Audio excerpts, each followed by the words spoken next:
Welcome to Unplanned and Untold, a podcast that dives into the real life, unexpected twists of facing an unplanned pregnancy in college. Join us as we listen to the unplanned and untold stories of those who have overcome the odds in order to achieve their goals. Welcome back to another episode of Unplanned and Untold. My name is Caitlin Willing, and I'm your host. Today, we have a very unique story to share with you, the first of its kind on our podcast, as I'll be interviewing Sarah Duncan, who is a collegiate athlete when she found out she was unexpectedly pregnant. She's currently a wife, mother of 4 children, is the senior director of sales at JB Hunt Transport. So without further ado, welcome to the podcast, Sarah. Thank you. I'm really excited to be here. So thank you for having me. I'm so excited to interview you because we actually have never interviewed somebody who was an athlete in school and found out they were pregnant. So I cannot wait to dive into all the details on how you navigated telling your coaches, all of your teammates, all the things that had to happen when you found out you were unexpectedly pregnant. Yeah, it was, I mean, looking back on it, yeah, I can see how it would be a unique experience, but didn't realize it until now. And actually just keeping in touch with a lot of that family has helped along the way too. So that's a big part of the story. I'm so excited to dive in. So, I wanted to take us back, to give people a little bit of reference on where you grew up, what was your childhood like? I know you moved around a lot. So, what was it like being a child? It was great. I mean, I did have a really great childhood. My family, we did move around. My dad was also in sales. He was a sales leader for a chemical company, and he actually started his life out going to college for the first time for his family. So he was the first college graduate for his family in Wow. chemistry.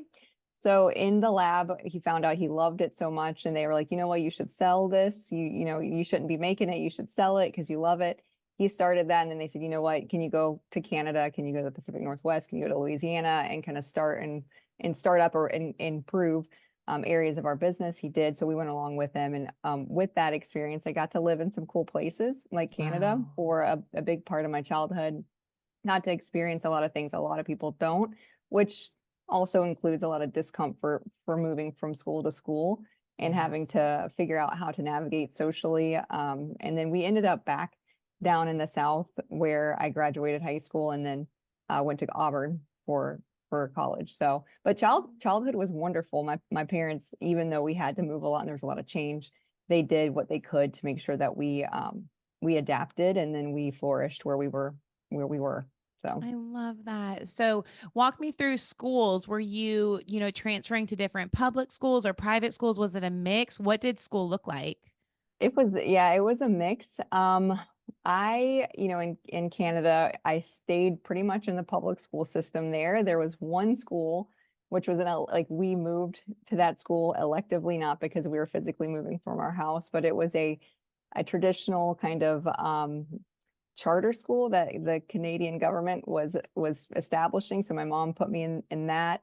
And then and that was an interesting experience, very cool. And then we moved to Washington State for 8th and 9th grade public school. And then when I moved back down to Georgia, they put me in a private Christian school in 10th grade. So that's where I graduated in Columbus, Oh, Georgia. in Columbus, in the South, the good old Yeah. South. So, did you always know you wanted to go to Auburn? No, I did Okay. not. So tell me why Um, Auburn then, and wha- why the equestrian team? my grades weren't good enough to get into UGA, and I did not want. They rejected me, and I didn't want to go to a community or like a in city college. So I went to Auburn, took a tour, and during the tour, they're like, "All right, if you want to, you're accepted. You go put your deposit down on your dorm, and we'll see you in the fall." I know it's not done like that today, but I was Right. thrilled because especially not getting to go to UGA where some of my friends were going, I was like just thinking it's still going to be a long shot, to get in. And I was really excited when they said I was accepted. And so yeah, I just jumped in and I was in the quad the first year, and then Oh my found the god. equestrian team and played rugby, and it was fun. So, You played but rugby?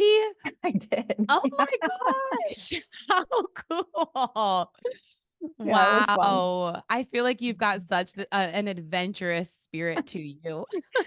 And I think that definitely came from moving around with a supportive family. Yeah. So you get to, experience a lot of different environments and learn them, and then know that they're not always scary to change, which Right. has kind of followed me into adulthood too. So I've uprooted my family a little bit, and we've moved around a little bit too, just to experience different parts of our country, and then to Yes. kind of grow. So. Yes, absolutely. So take me back. We all know on the podcast we're talking about unplanned pregnancies.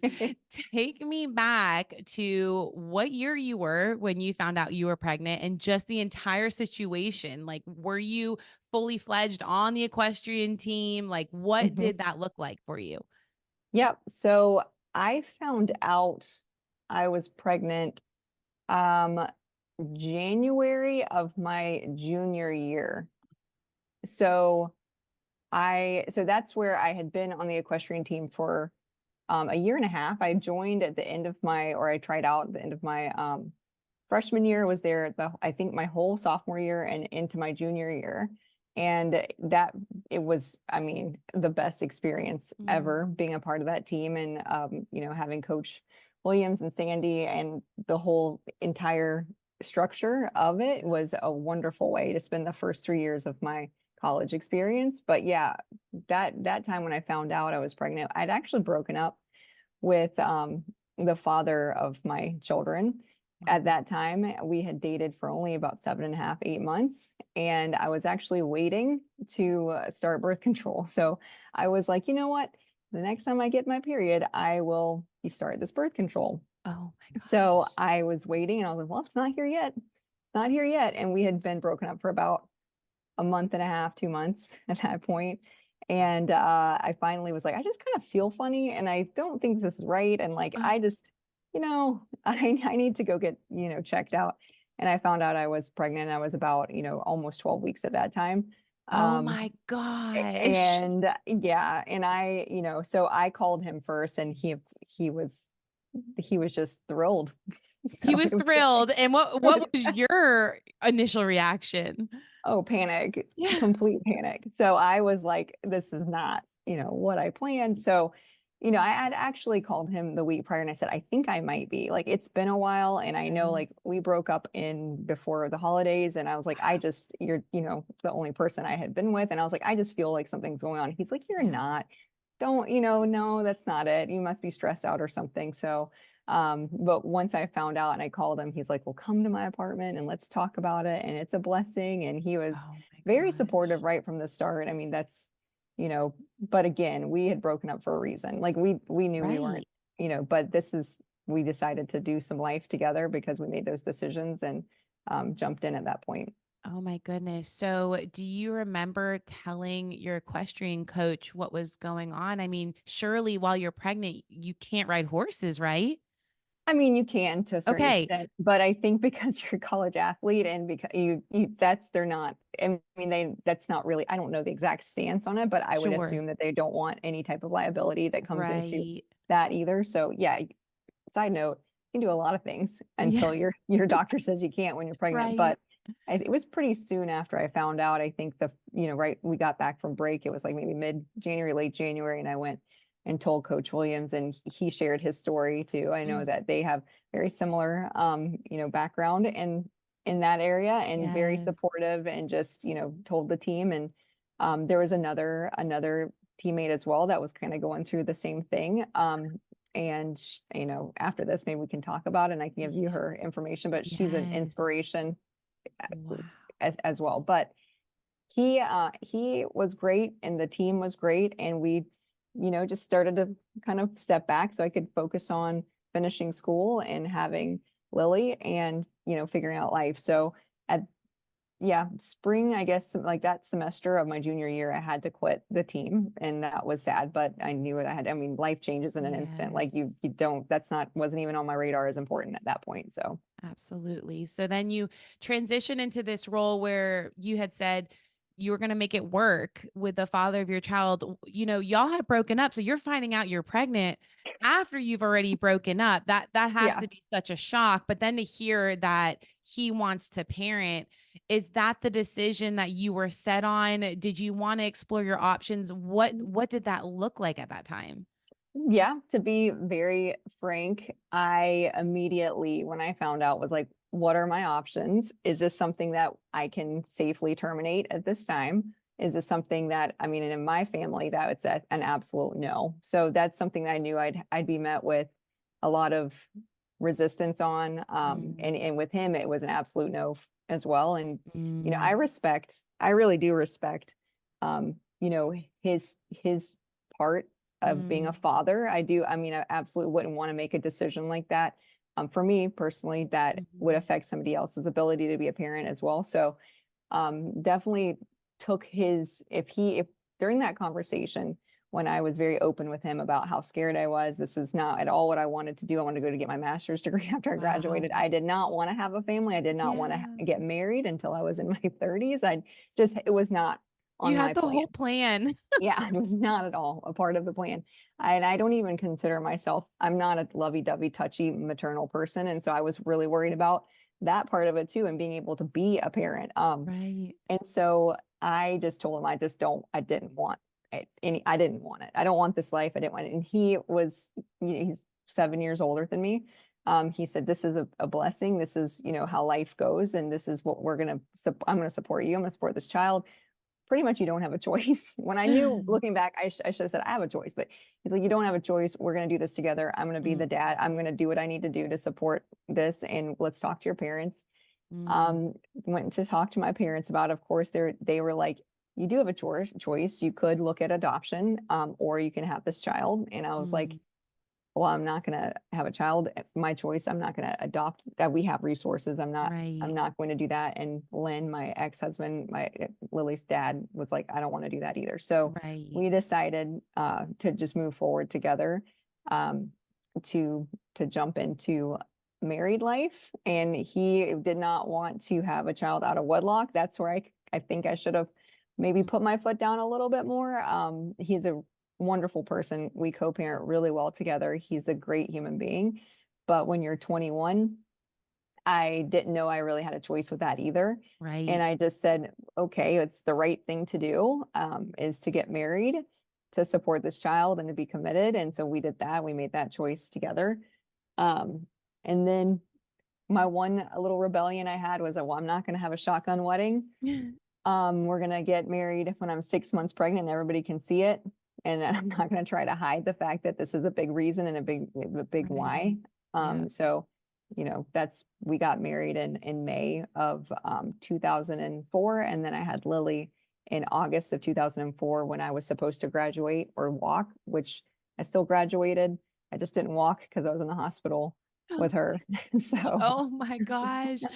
This is wild. Okay, there are so many things I want to go back to because I do feel like it is a commonality in the South, for women to feel like they have to marry the father of their child. This is not the first time I've heard this. And a lot of times that pressure can come from the parents. And so I'm curious, yeah, did your parents have any say so in wanting you to get married, or what was their full reaction to this plan that was unfolding?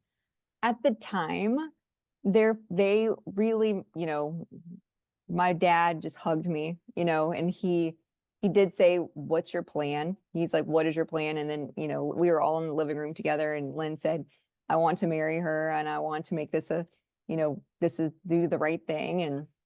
And so my parents really never asked me what I wanted. Mm, But I just was there, and I wasn't really resistant either. And I kind of like leaned into the situation that I was in, right. and, didn't fight that part of it. So they just said, what's your plan? How are you going to make money? And like, how are you going to get through school? And, um, tell us what you're going to do. And so we did the best of our ability, tell them what we are going to do.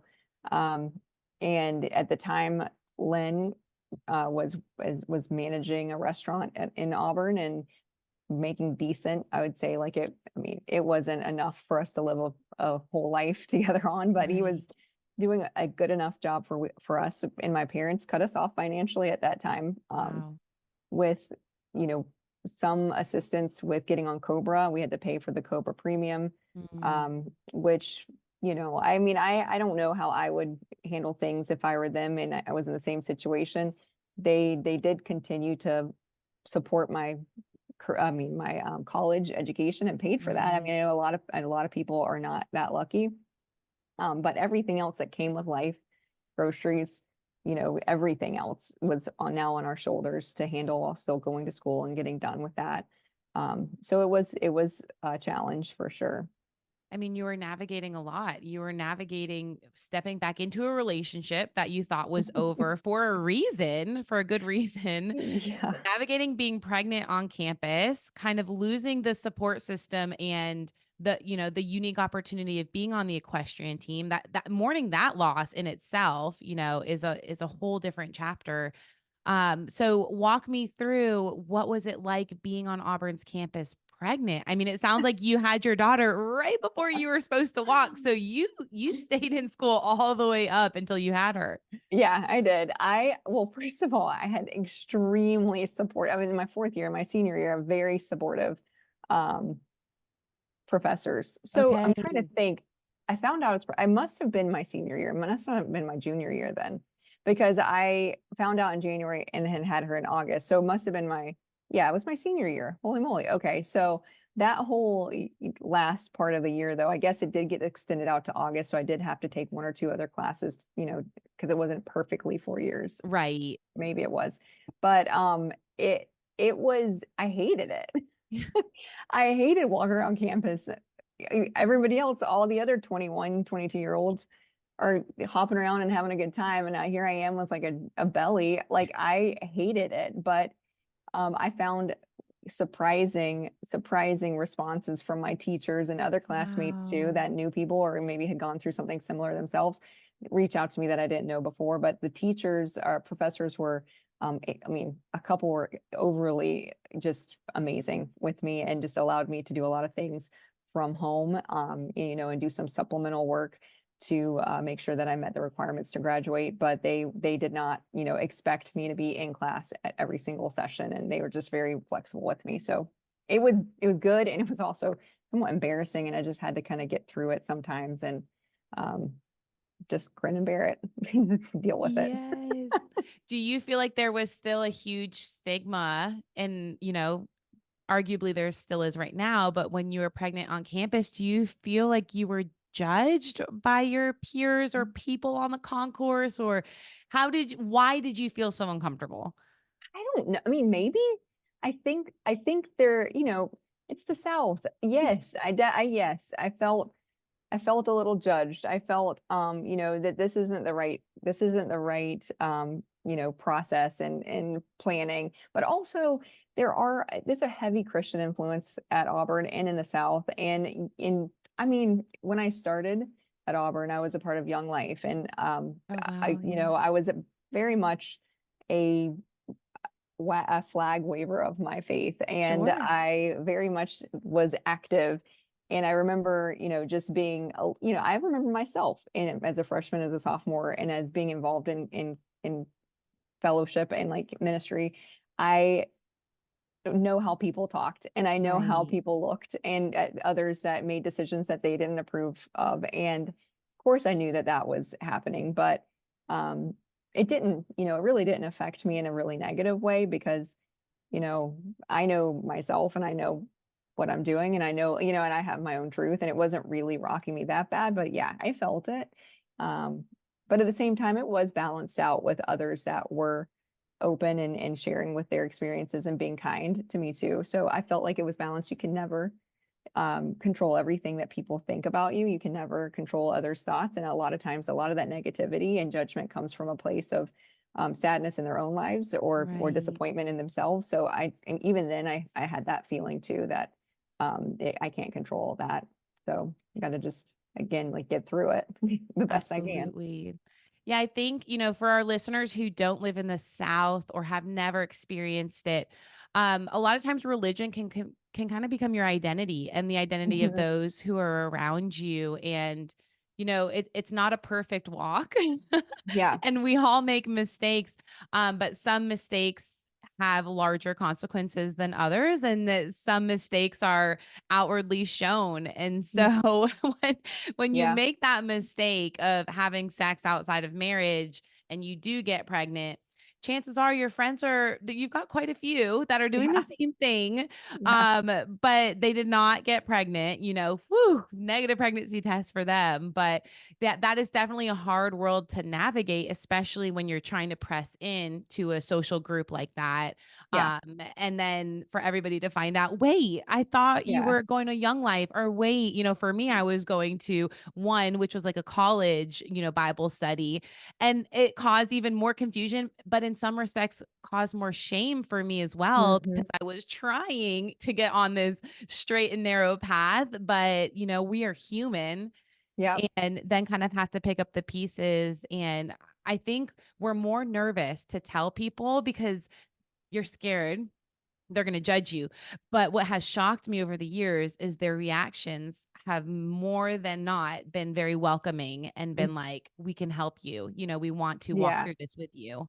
And maybe that's why, looking back, I don't remember it being particularly a tough time for me because I I failed to mention this, but in high school, so the high school my parents put me in 10th grade down in Georgia, it was a pretty strict Christian high school. And a friend of mine that I met just that first year, she got pregnant in high school. And they immediately treated it like it was a shameful act. And Mm, I mean, immediately expelled her. And mhm. I remember that whole situation as being very angry with them and Yes. very angry for how they treated that situation. And so I know I brought a lot of that. I'm not embarrassed of this. I know Right. it looks different. I can feel like a little uncomfortable here and there, but it's almost like a badge of like not honor, but like I'm not going to let other people make me feel shamed for Right. this situation that I made decisions and it got me here. But it happens. It happens to people, and it doesn't mean that they should be ostracized. Like I really pulled a lot from that situation, I think, in high school with Yeah. me. But Auburn's a lot different than a private high school, and I'm really appreciative of being able to be there and be around the people that came through and supported me and us. Absolutely. But And to see how Auburn has kind of stepped up to the plate and started bringing in these women into the fold, yeah, with baby steps, we have a great relationship with the university and they love what we're doing. And if there are ever students who find themselves in an unplanned pregnancy situation, we have such great rapport to where they will, tell these students, hey, we have a resource for you. It's right down the road. Let's stay in school and get this finished. And we've come a very, very far way from where it was when you were in school and even when I was in school, because honestly, there weren't any resources. There weren't mm, when I got pregnant. So I'm assuming when you found out you were pregnant, there probably wasn't much the university had to offer you.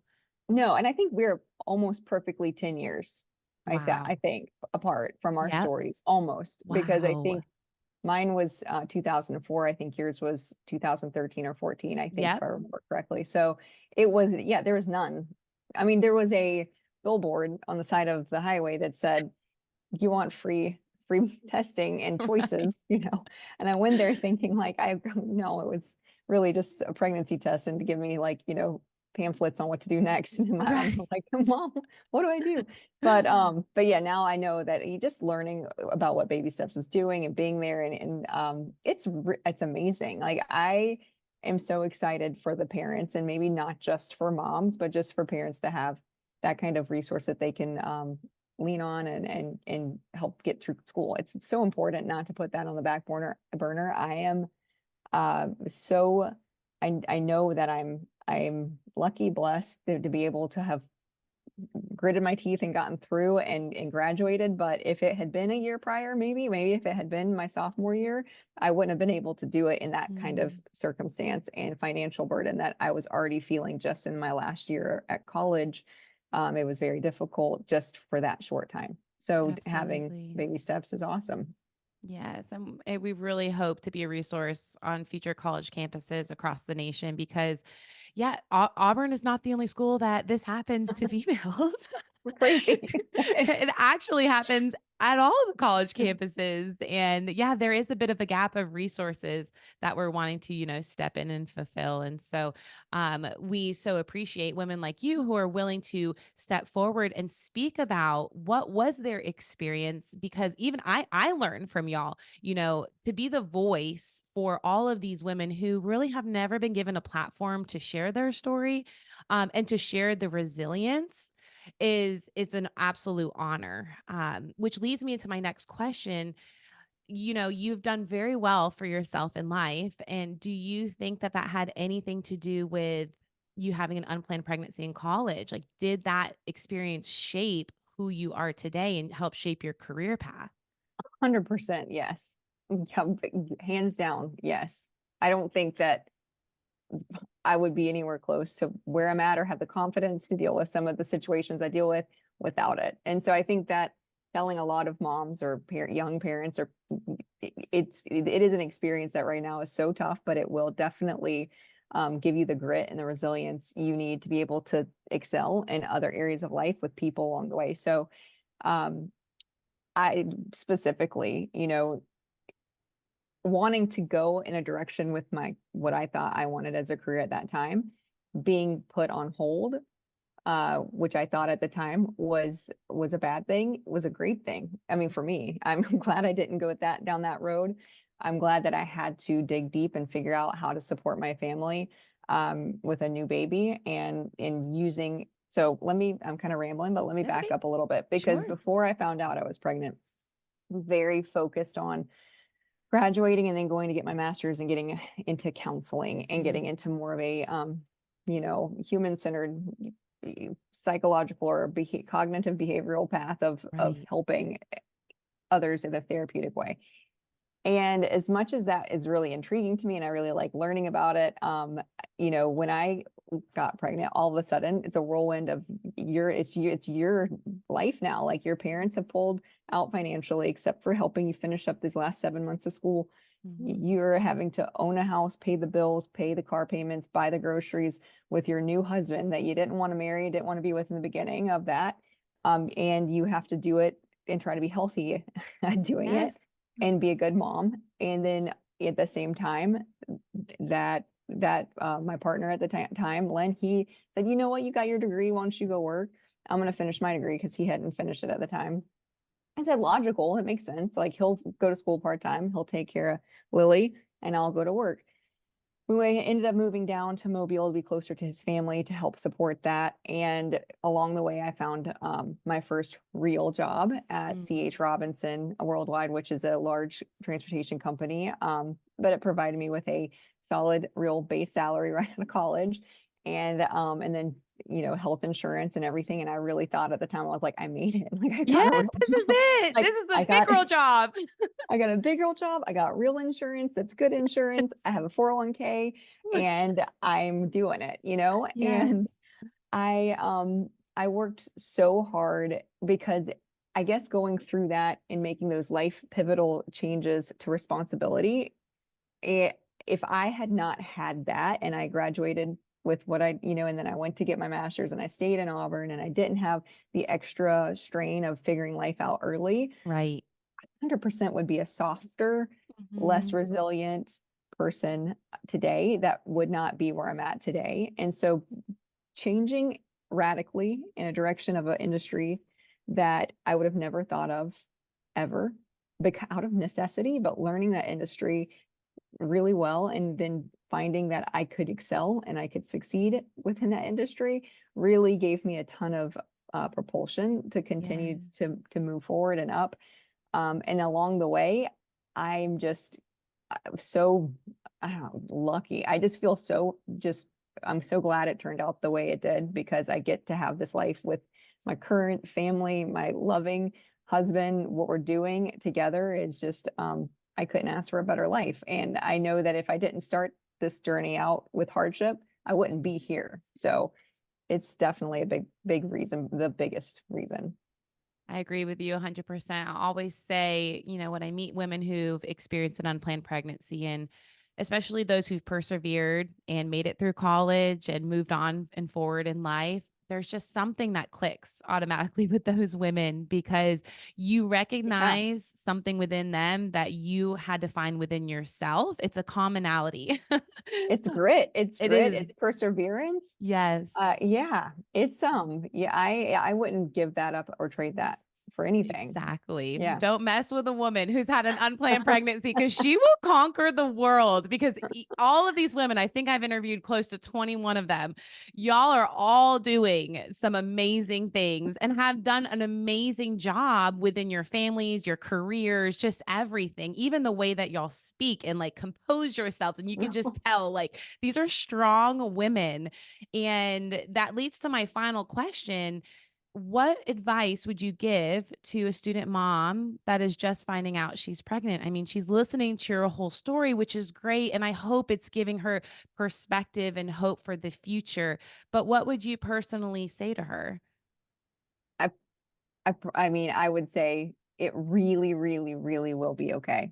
It really will be okay. I might start crying, Okay. but, you know, you feel like the world is on your shoulders, and you will be okay, your child's gonna be okay, and you actually will be more than okay.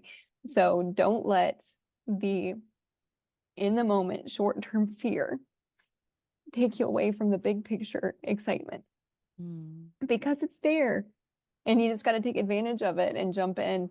And I, I hate that I'm getting emotional, but I care a lot about it, and I think more people need to hear it too. Like, it is something that is a huge surprise, and but at the same time, and it is so hard to take that advice. It's so hard to say, "You okay? I heard Sarah say it. Now I know it's going to be okay." Or I heard, I heard so my mom say it. I'll be fine. But it is truly, truly that, like, it will get better and things will stabilize and you will find your rhythm and it will be okay and you will be actually more than okay, and just go for the ride and make it your life. So that's what I have to say. And I wish I would have known that's coming, so I was more prepared, and I'm not.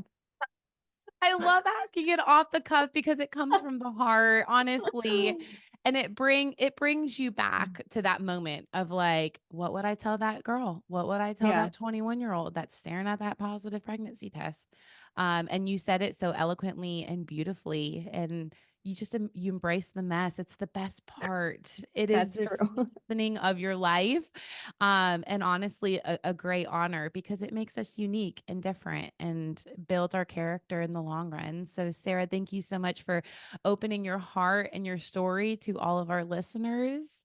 You're welcome. Thank you for having me, and I really appreciate being here, and just honored to be here too, and excited about what you all are doing. So thank you again. It's great. Thank you. And for all of our listeners, we hope to have you back for our next episode of Unplanned and Untold. Bye bye. We hope you enjoyed that episode, as we are committed to bringing you the real, raw stories of those who have defied the odds and achieved their goals. But we're not stopping there. We are dedicated to improving our podcast quality so that we can reach an even wider audience. If you believe in the power of these untold narratives, consider donating or sponsoring this podcast by visiting unplannedanduntold.com.